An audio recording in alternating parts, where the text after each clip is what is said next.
Muy buenas, justo venimos del Gran Premio de Bahrein, pero esta semana también toca una nueva carrera, en este caso en el circuito de Jeddah, en Arabia Saudí, así que por supuesto vamos a hacer un buen análisis, una buena previa para este circuito. Como siempre, pues hoy vamos a hacer ese análisis de los datos más importantes, mañana haremos el pilotaje para que entendáis cómo se traza cada una de las curvas y pasado mañana hablaremos un poquito sobre los reglajes, ¿no? Cómo hacer los setups de los coches aquí para ser lo más competitivos posible, que esto ya, como siempre digo, depende mucho de cada equipo, pero es interesante que tengamos las nociones clave al menos de por dónde pueden ir los setups y por qué. Empezando con los datos más importantes de este circuito de Jeddah, pues solo tenemos 50 vueltas en carrera, que como veis es muy poquito. Solamente en Bélgica, en el circuito de Spa, damos menos vueltas en la carrera. ¿Por qué es esto? Pues evidentemente porque tenemos muchos kilómetros de circuito. De hecho, solamente Bélgica, el circuito de Spa-Francorchamps, es un circuito más largo, por lo tanto estos 6,1 kilómetros, casi 6,2 kilómetros, lo convierte en uno de los circuitos más largos sin ninguna duda, y por eso se dan tan poquitas vueltas. Luego, como siempre, pues la distancia total recorrida en carrera, que como veis siempre ronda los 308 kilómetros aproximadamente, pues está muy cerca de la media, como siempre, y además lo recalco en cada gran premio prácticamente, que solamente en Mónaco es el que sale un poquito de la norma, el que digamos que se diferencia realmente del resto, porque siempre cuadramos el número de vueltas en carrera para que salgan más o menos estos 308 kilómetros. Como clave aquí, tened en cuenta que en los circuitos tan largos las estrategias son claves. Lo dijimos en el Gran Premio de Bahrein y lo recalcamos aquí todavía más. 6,2 kilómetros son muchos kilómetros como para ir con una vuelta de diferencia en la estrategia. Es decir, que si tú vas muy pegado al de delante y cambias los neumáticos poniendo uno más blando, vas a estar 6,2 kilómetros rodando con un neumático más rápido. Por lo tanto, te puede salir muy bien una estrategia del undercut. En tantos kilómetros de circuito hay una cosa que llama mucho la atención y es el número de curvas. Tenemos 27 en total. Lo que pasa que aunque parezcan muchas, realmente en torno a 9 en total podríamos considerar nulas. Es decir, que es exactamente igual que si no estuviesen. Lo veremos mañana detalladamente cuando veamos el análisis del pilotaje para ver cómo se traza cada curva. Como, bueno, es verdad que es un número que es muy elevado, que es el más alto de todo el calendario, como podemos ver en este gráfico, pero realmente no todas las curvas influyen como tal. Si hacemos el ratio de cuántas curvas a izquierda y a derecha tenemos, pues veis que tenemos 16 curvas a izquierda, que eso sería terrible para los neumáticos derechos, sería un sobrecalentamiento espectacular, pero realmente, como veremos mañana, insisto, pues no es para tanto, ¿no? Si nos fijamos en este ratio de cuántas curvas por kilómetro de circuito tenemos, nos sale muy alto, porque es verdad que tenemos un circuito muy largo, como dijimos, casi 6,2 kilómetros, pero como tenemos supuestamente 27 curvas, pues es una auténtica locura. Por eso ese ratio de cuántas curvas por kilómetro del circuito tenemos también sale muy alto. O sea, estábamos en torno a la longitud del circuito de Bélgica, un poquito por debajo, pero si os fijáis en el ratio de curvas por kilómetro de circuito, Bélgica está casi abajo del todo y este del circuito de Jeddah de Arabia Saudí está arriba del todo. Si comparamos cuántas curvas a izquierda y a derecha de velocidad lenta, es decir, que tenemos curvas de muy baja velocidad, incluso por debajo de los 100 km por hora tenemos, pues nos encontramos dos curvas a izquierda y una a derecha, que como veis, si ya empezamos a comparar con otros circuitos, esto no es nada descabellado, incluso en circuitos que son mucho más cortos. En cuanto a las curvas de velocidad media, pues otra vez, dos a izquierda y dos a derecha, que es algo incluso bastante bajo, porque de velocidad media, que es decir, entre unos 100-200 km por hora, que suelen ser la gran mayoría de curvas, como veis hay otros circuitos que tienen muchísimas más. Por ejemplo, si os fijáis en el circuito de Singapur, si os fijáis en el circuito de España, pues de velocidad media tenemos muchísimas más. De hecho, hay prácticamente ningún circuito tiene tan pocas curvas de velocidad media, solamente Mónaco, y evidentemente es porque tiene mucha curva de velocidad lenta, y en este caso tampoco es así. Y en cuanto a las curvas de velocidad rápida, pues aquí sí que nos encontramos una diferencia bastante grande. Veis que tenemos 4 curvas de velocidad rápida a izquierda y 6 a derecha. Aquí destaca por encima de todos Bélgica, sí que tiene más curvas a izquierda, pero menos a derecha, por lo tanto estaría bastante equilibrado. En cuanto a curvas rápidas, es el circuito de mayor importancia, pero como veis no es algo digamos que llame excesivamente la atención. Estamos lejos de esas 27 curvas que mencionábamos, porque si desechamos las que son nulas y vemos solamente las que valen de verdad, no las que marcan la diferencia en cuanto a velocidad lenta, media y rápida, pues en cuanto a media y lenta apenas tenemos importancia, pero en cuanto a curva rápida pues sí que es muy importante. Esto lógicamente está muy relacionado con el número de frenadas. Si os fijáis, tenemos solamente 5 en casi 6,2 kilómetros de circuito. Esto es muy poco, y de esas 5 frenadas podríamos considerar 2 como fuertes, que bueno, mañana las entenderemos mucho mejor. Ahora revisamos datos de telemetría en simulador para que lo entendáis mejor, pero como veis son muy pocas. Para tener 27 curvas, solamente 2 frenadas fuertes y 5 frenadas en total, pues estamos lejos de tener un circuito en el que los frenos sean realmente muy importantes. Por eso vemos que se pasa muy poquito tiempo frenando, un 11% de la vuelta en el que estamos tocando un poquito el pedal del freno. Insisto, estos datos están sacados de simulador, con las mismas condiciones en todos los circuitos, el mismo coche, el mismo reglaje y todo, ¿vale? Es para comparar, como digo siempre, diferentes circuitos, no para entender cuál va a ser el dato real de los coches de Fórmula 1, ¿vale? Porque además son datos de simulador con un pilotaje más o menos mediocre, pero si atendemos únicamente a las diferencias entre equipos, son datos muy interesantes, ¿vale? Por lo tanto, muy poquito porcentaje de vuelta frenando, porque hay muy pocas frenadas, y por lo tanto, pues la temperatura máxima de los frenos está bastante baja, porque se refrigeran mucho y luego no da tiempo a estar sobrecalentándolo. Por ejemplo, en el circuito de Bahrein vimos como teníamos un par de frenadas muy fuertes, 2 que se pueden considerar también medianamente fuertes, y luego aparte en el segundo sector estamos constantemente subiendo la temperatura de los frenos y manteniéndola arriba. Aquí es todo lo contrario, las refrigeramos mucho y luego no los tocamos lo suficiente como para que se alcancen temperaturas muy altas. La temperatura media de los frenos es la segunda más baja de todo el calendario, solamente por debajo de Japón, que es un circuito bueno, salvando las diferencias, similar o parecido, pero claro, bastante más reducido. Entonces, bueno, estamos ante un circuito en el que los frenos van a sufrir muy poco. Incluso la temperatura mínima de los frenos, comparándola con el resto de circuitos, pues es la menor. Así que, bueno, esto lo podemos comprobar, por supuesto, viendo datos de telemetría, para que entendáis hasta qué punto sufren poco los frenos aquí. Si atendemos a este dashboard básico del pilotaje, ¿no?, como lo llamamos siempre, aquí tenemos la velocidad del coche, siempre muy aproximada, porque son datos de simulador, hay que tenerlo siempre en cuenta, que solo hay que fijarse en lo que son las formas de las gráficas, no en el valor en sí, ¿vale? Aquí tendríamos la marcha, la que vamos en cada momento, aquí revoluciones por minuto, acelerador, freno, aquí la línea roja oscuro, y aquí giro de volante. ¿Qué pasa con el freno? Pues que como veis prácticamente siempre está en el 0, veis brake en el 0. Tenemos 1, 2, 3, 4 y 5 frenadas, pero fijaos la distancia que hay entre esta frenada y esta.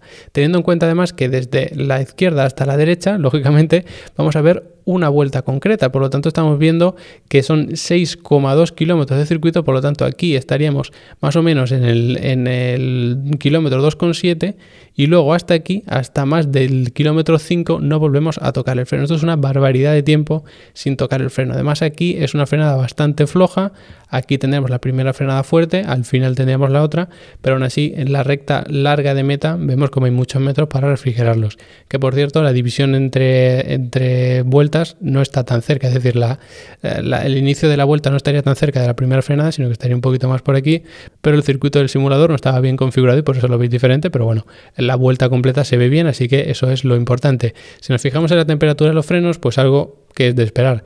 Empezamos a una temperatura bastante baja, sobre todo si lo comparamos con datos de Bahrein.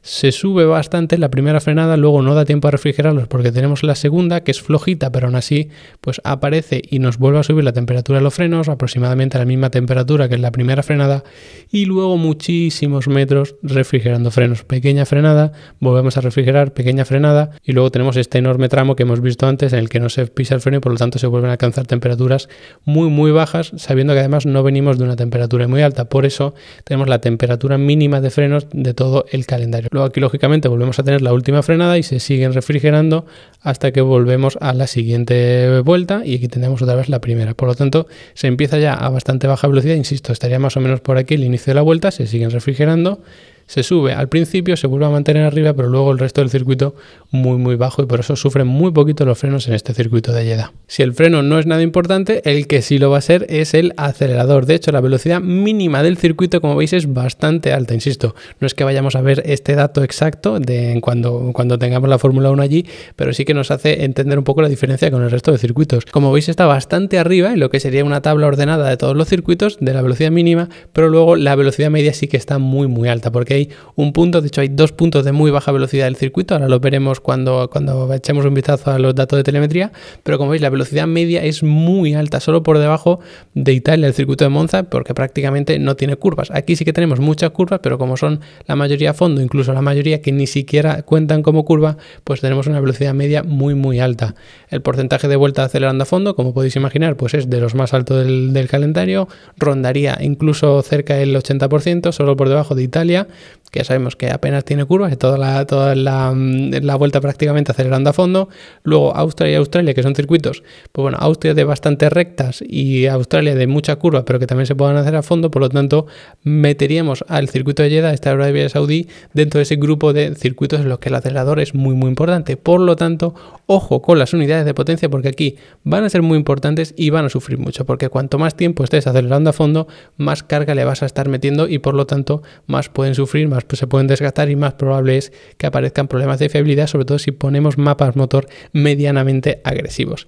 Luego el porcentaje de vuelta en el que vamos en la última marcha, para compararlo un poco de cuánto tramo vamos en esa última marcha, ¿no?, de máxima velocidad, pues como veis también está bastante alto, estamos en torno a un 20%, como digo, muy aproximado. Venimos de Bahrein, que estábamos en torno a un 10%, y aquí pues sube bastante, así que mucho más tiempo por vuelta, mucho más porcentaje de vuelta en el que vamos en esa última marcha a muchísima velocidad. Aquí en el gráfico de la velocidad pues podéis ver que siempre nos estamos moviendo por un rango muy alto. De hecho, en todo este tramo que vimos que no se tocaba el freno, fijaos el gráfico de la velocidad como siempre está en la zona más alta. Aquí porque por supuesto los reglajes eran de bastante carga aerodinámica, si quisiéramos ajustar mejor el coche pues pondríamos menos carga y se alcanzarían velocidades mucho mayores, pero claro, como estábamos intentando comparar los diferentes circuitos, no buscar el máximo de rendimiento en la vuelta, pues no lo hicimos.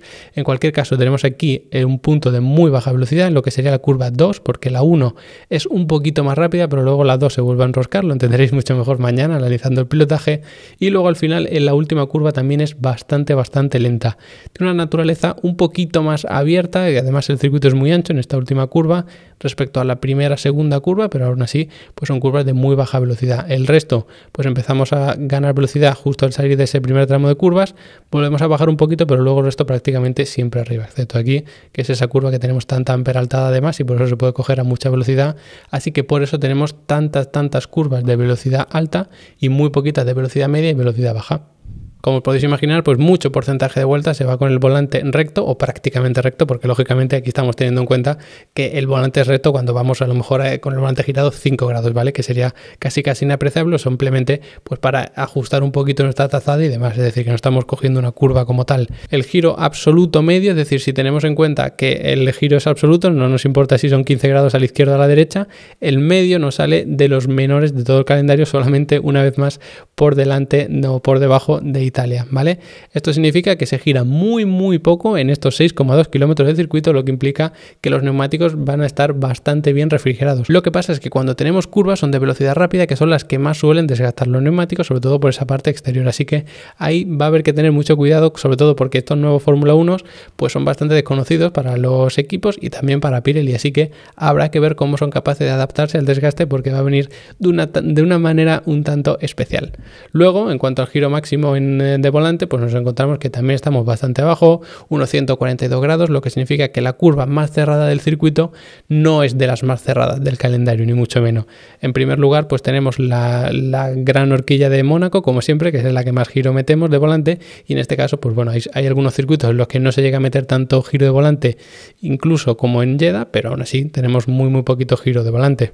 Y aquí lo vemos con los datos. Este gráfico azul sería el del giro volante. Cuando giro a izquierda tenemos la línea hacia abajo, cuando giro a derecha lo tenemos hacia arriba. Como veis, en la segunda curva, que era el punto de menor velocidad del circuito, es donde más giro de volante metemos, y luego el resto, como son de velocidad media, de velocidad alta sobre todo, incluso curvas que apenas son curvas, ¿no?, como podemos tener por ejemplo por aquí, insisto, mañana lo analizaremos de forma un poquito más exhaustiva, pues no tenemos mucho giro de volante. Si os fijáis, aquí tenemos mucho giro, en la primera curva también, en la última también, pero el resto no es nada destacable. Y ya para terminar, en cuanto a las fuerzas, que al final es lo que más afecta al desgaste de los neumáticos, nos encontramos con que la fuerza lateral máxima es bastante alta. Una vez más, dependerá mucho de los reglajes, incluso se puede apurar todavía más, sabiendo que vamos a descargar los coches, incluso sea inferior esta fuerza lateral máxima, pero bueno, debería rondar esos 4,7 Gs, que como veis, pues da por debajo de algunos circuitos que nos vamos a encontrar en nuestro calendario. Aún así estaría en la parte alta, sobre todo porque hemos visto que tenemos bastantes curvas de velocidad rápida. En cuanto a la fuerza longitudinal máxima, sí que estamos bastante abajo, porque no vamos a tener unas frenadas excesivamente fuertes. Ahora lo vemos con los datos, pero no es una fuerza longitudinal excesiva, sobre todo porque bueno, va a depender también de los reglajes in situ y demás, pero no va a ser algo excesivamente destacable, lo podemos ver con los datos. Esto de las fuerzas pues depende mucho de la inspiración del piloto también, lógicamente, de la velocidad a la que podamos tomar las curvas, de los reglajes, del estado del neumático, del estado de la pista y todo esto. Pero como veis, la fuerza longitudinal máxima se alcanza en la primera frenada porque llegamos a una velocidad altísima y es el punto de menor velocidad del circuito, la curva 1 y luego la 2, aunque al final también tenemos esa frenada fuerte, como vimos. Aún así, nos alcanza una fuerza longitudinal excesiva comparada con otros circuitos. Habrá que ver, pero claro, como además seguramente tengamos poca carga aerodinámica, eso hace que tengamos poco drag y por lo tanto la frenada no llega a ser del todo importante. Luego en el tramo central del circuito, como puede ser por aquí, tenemos una serie de enlazadas a un lado y a otro que hace que suban bastante las fuerzas laterales. Sobre todo tenemos aquí ese pico de 4,7 en la última parte del circuito, porque bueno, el tercer sector es rapidísimo y hay algunas curvas que hay que levantar un poquito, incluso tocar un poquito el pedal del freno quizá en función de cómo afronte la curva cada uno, pero quizás simplemente reduciendo una marcha y metiendo el coche rápido en curva se puedan tomar. Así que tenemos fuerzas laterales altísimas, sobre todo por la parte central del circuito, porque el primer tramo de curvas, por ejemplo, que es izquierda-derecha, se cogen a tan baja velocidad que las fuerzas laterales no son muy altas. Pero insisto, esto dependerá muchísimo de los reglajes, de cómo pilote el propio conductor del Fórmula 1 y demás. Así que hasta aquí el análisis de los datos más importantes del circuito de Jeddah. Espero que os haya gustado, que hayáis aprendido cosas, que entendáis mejor este circuito y si queréis entender mejor la Fórmula 1 y el automovilismo en general, pues echarle un vistazo a Level Up Academy, que ya sabéis que es mi academia de cursos online de automovilismo para aficionados, simracers, pilotos también de circuito real, para futuros ingenieros, para aficionados, periodistas, cualquiera que le guste el automovilismo, pues está invitado a Level Up Academy, que tenéis muchísimo contenido disponible con una tarifa plana de cursos, una única suscripción, para que sigáis aprendiendo conmigo de este tipo de cosas. A los que ya estáis apuntados, pues daros las gracias, como digo siempre por allí por la academia, por formar parte del Team Level Up. Y nada, a los demás, gracias por haberos quedado hasta el final del vídeo, por supuesto, y nos vemos mañana con ese análisis del pilotaje.